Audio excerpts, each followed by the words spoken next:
العالمین، ساری تعریفیں اللہ کے لیے ہیں۔ کس کے لیے ہیں؟ اللہ کے لیے۔ اس کا مطلب ہے اللہ کے علاوہ اب کسی کی تعریف نہیں کرنا۔ اگر ہم کریں گے تو یہ شرک ہو جائے گا۔ لیکن میں دیکھا ہے اکثر ہم لوگ جب اکٹھے بیٹھتے ہیں کہتے ہیں یار میرا دادا بڑا فلاں بڑا زبردست ہے سی، میرا دادا انج کرتا سی، میرا دادا ہے سی، میرا وہ دوسرا شروع ہو جاتا میرے نانے کو لے سی، میرے نانے نے انج کیتا، میرے پیر نے اے فتح کر لیا، میرے استاد نے انج کر دیتا۔ تعریفہ کر دے ہو کہ نہیں کر دے؟ بے شک کرتے ہیں، اللہ کرے۔ دوسری بات، اللہ تعالیٰ دیکھتا ہے اور کمال دیکھتا ہے۔ سبحان اللہ، ایمان ہے کہ نہیں ہے؟ بے شک دیکھتا ہے۔ بخاری شریف کی حدیث ہے نا، جب بندہ نوافل کے ذریعے وہ مقام حاصل کر لیتا ہے تو میں اس کی آنکھیں بن جاتا ہوں، میں اس کے کان بن جاتا ہوں۔ خیر میں دیکھنے کی بات کرنے لگا ہوں۔ آپ سارے دیکھتے ہیں، آپ کو نظر آتا ہے؟ میں آپ کو کتنا بڑا نظر آ رہا ہوں نا، یہ کس کی خصوصیت ہے دیکھنا؟ اللہ کی۔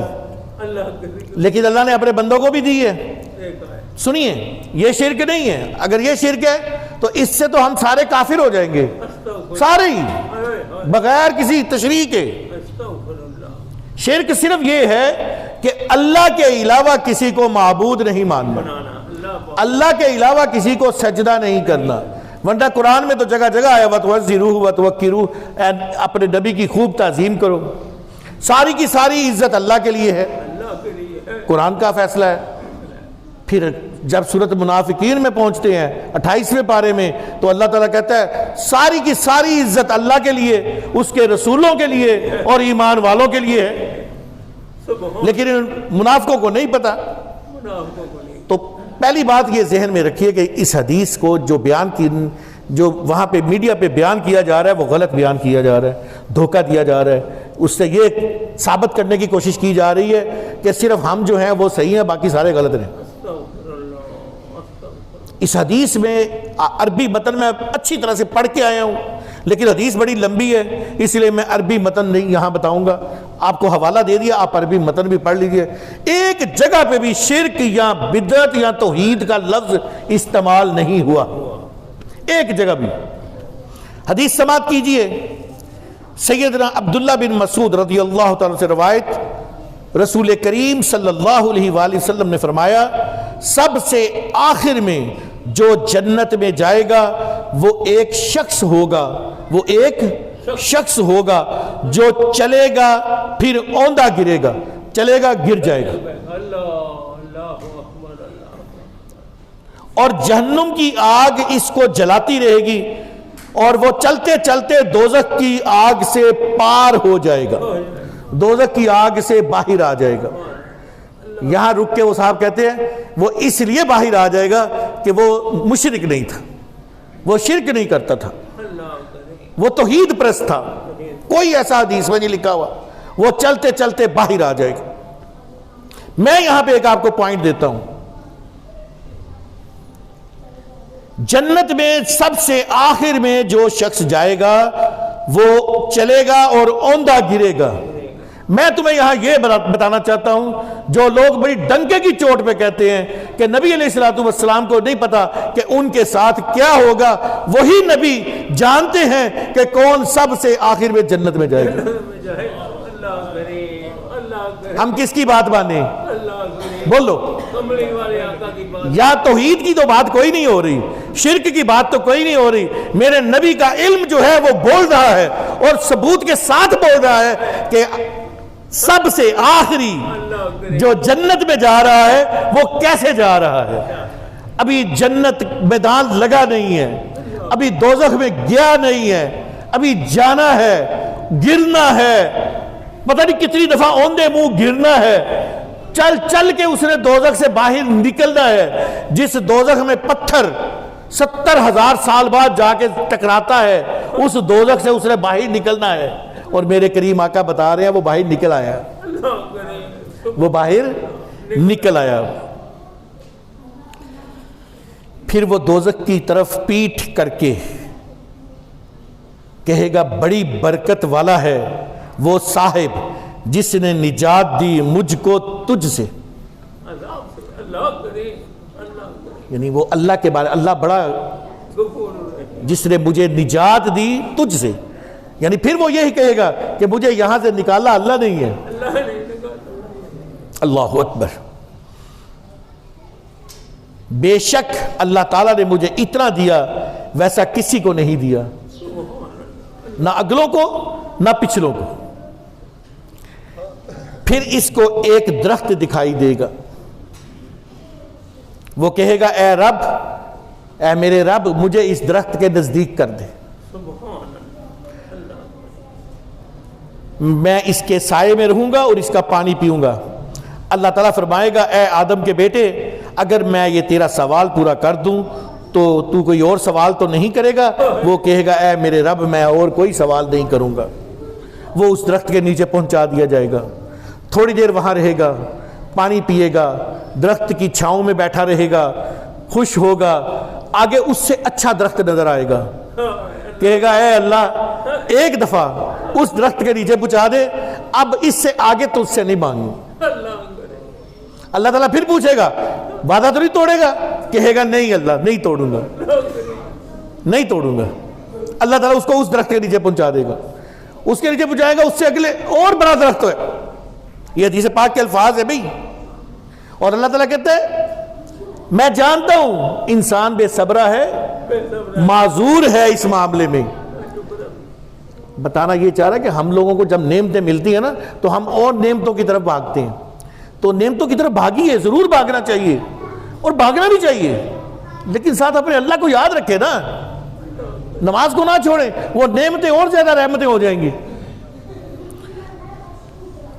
پھر اس درخت کے آگے جنت کا دروازہ نظر آئے گا، کہے گا یا اللہ جنت کے دروازے کے پاس کر دے، آگے نہیں مانگوں گا۔ اس جنت کے دروازے کے پاس کر دیا جائے گا، پھر اندر دیکھے گا جنتیوں کی چیزیں دیکھے گا، کہے گا یا اللہ اتنی اچھی چیزیں مجھے بھی ان چیزوں کے اندر دے دے نا، تو اللہ اس کو اندر بھیج دے گا۔ حضرت عبداللہ بن مسعود، اب اصل حدیث کا مطلب سمجھیے، حضرت عبداللہ بن مسعود رضی اللہ تعالیٰ عنہ فرمان یہاں پہنچ کے نا ہنسنے لگے اور لوگوں سے خود ہی کہا، حدیث بیان کر رہے تھے، لوگوں سے خود ہی کہا تم نے مجھ سے پوچھا کیوں نہیں، میں ہنسا کیوں ہوں؟ سبحان اللہ۔ انہوں نے کہا حضور ہمیں کیا پتا آپ کیوں ہنسے ہیں، ہم تو سمجھے آپ ویسے کسی بات یاد آ گئی ہو کتاب ہنسے ہوں گے۔ کہتے نہیں، جب حضور یہ حدیث بیان کر رہے تھے یہاں پہنچ کے میرے نبی ہنسے تھے اس لیے میں ہنسا۔ سبحان اللہ، اللہ یہ ہے صحابہ کرام، کوئی وجہ نہیں ہے۔ حضرت عثمان غنی نے اپنے غلام کو کہا کہ کھڑا اپنا امامہ پکڑایا، وضو کرنا شروع کیا، جب مسے پہ پہنچے تو مسکرائے۔ غلام نے کہا حضور مسکرائے کیوں؟ غلام نے کہا حضور مسکرائے کیوں؟ کہا پتہ نہیں، بس اتنا پتہ ہے میں نے ایک دفعہ نبی پاک کو وضو کرتے ہوئے دیکھا تو حضور جب مسا پہ پہنچے تو حضور مسکرائے، میں بھی مسکرا پڑا۔ یہ ہے صحابہ کا پیار حضور سے صلی اللہ علیہ وآلہ وسلم، میں بھی مسکرا پڑا، وجہ نہیں پوچھی، حالانکہ حضور پر تو وحی آئی تھی، بشارت آئی تھی، اس لیے مسکرائے تھے۔ عثمان غنی پہ تو کوئی وحی نہیں آئی تھی نا، لیکن وہ مسکرائے۔ عبداللہ بن مسعود حدیث بیان ہو چکی ہے، دوبارہ بیان کر رہے ہیں، وہی پہنچے اور پہنچ کے مسکرائے۔ کہا کیوں مسکرائے؟ پوچھو مجھ سے۔ نہیں پوچھا لوگ، کدی لوگ نہیں پوچھ رہے، چپ کر کے سن رہے ہوں نے، کیا پوچھو کیوں میں ہنسیا؟ تاکہ میں بتاؤں، مزہ لوں، حضور کی بات کر کے میں آگے مزہ لوں۔ تو بھائی جو حضور کے ساتھ جس کا رشتہ جڑا ہے نا، اصل وہی رشتہ ہے، باقی سارے رشتے فنا ہونے والے ہیں۔ لوگوں نے پوچھا آپ کیوں ہنستے یا رسول اللہ؟ آپ صلی اللہ علیہ وآلہ۔ اچھا، اب حضرت عبداللہ بن مسعود فرما رہے ہیں کہ لوگوں نے حضور سے بھی پوچھا یا رسول اللہ آپ ہنسے کیوں؟ یہ حدیث بیان کرتے ہوئے آپ ہنسے ہیں تو وجہ کیا ہے؟ تو آپ نے فرمایا یہاں جب وہ بندہ کہتا ہے کہ تو مجھ سے ٹھٹھا کرتا ہے، یعنی مجھ سے مذاق، اللہ کو کہتا ہے تو اللہ تعالیٰ تو مجھ سے مذاق کرتا ہے، اللہ کہتا ہے میں کسی سے مذاق نہیں کرتا، اور اللہ خوب ہنسا، اللہ مسکرایا، تو حضور فرماتے ہیں اس لیے میں مسکرایا۔ جس بندے نے وعدے توڑے، کتنے وعدے کیے اس نے؟ یہ ایک درخت سے دوسرا، دوسرے سے تیسرا، تیسرے سے چوتھا، پھر جنت کا دروازہ، پھر جنت کے دروازے سے جنت کے اندر۔ اللہ تعالیٰ فرماتا ہے میں ٹھٹھا نہیں کرتا اور نہ ہی مذاق میرے لائق ہے، یہ بندوں کا کام ہے، بلکہ میں جو چاہتا ہوں کر سکتا ہوں۔ سبحان اللہ، سبحان یہ حدیث کا آخر ہے، میں جو چاہتا ہوں کر سکتا ہوں۔ تو اللہ جو چاہتا ہے کر سکتا ہے۔ اللہ چاہے جہنم سے نکال کے جنت میں لے جائے، اللہ چاہے جنت سے نکال کے جہنم میں لے جائے، اللہ نہ کرے، ایسا ہوگا تو نہیں، لیکن اس کے چاہنے سے کچھ بھی ہو سکتا ہے۔ تو دوستو آج کے جو سب سے اہم جو حصہ تھا، ایک تو وہ یہ حدیث تھی جس کو انتہائی غلط رنگ میں بیان کیا گیا، اور میں اصلاح کرنے کی کوشش کرتا رہتا ہوں، اللہ تعالیٰ مجھے بھی توفیق دے ہی چھوڑے اور آپ کو بھی توفیق دے ہی چھوڑے۔ اور دوسری دو آیتیں تھیں، دونوں کا اگر متن دیکھا جائے تو ایک ہی ہے کہ انسان کی جو بچت ہے نا وہ صرف ایک ہی رشتے سے ہے، اور وہ رشتہ ہے غلامی رسول صلی اللہ علیہ وآلہ وسلم۔ اگر یہ رشتہ نہیں ہے تو کوئی بھی رشتہ اس کا کارگر نہیں ہے۔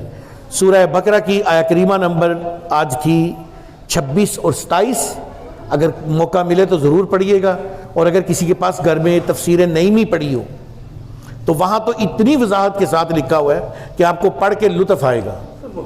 اور اگر آپ کے پاس وقت نہیں ہے تو پھر یہ 15-20 منٹ کا کلپ دیکھ لیجئے گا، آپ کو ساری جو تفسیر ہے وہ مل جائے گی انشاءاللہ تعالیٰ العزیز۔ تو اللہ تعالیٰ مجھے اور آپ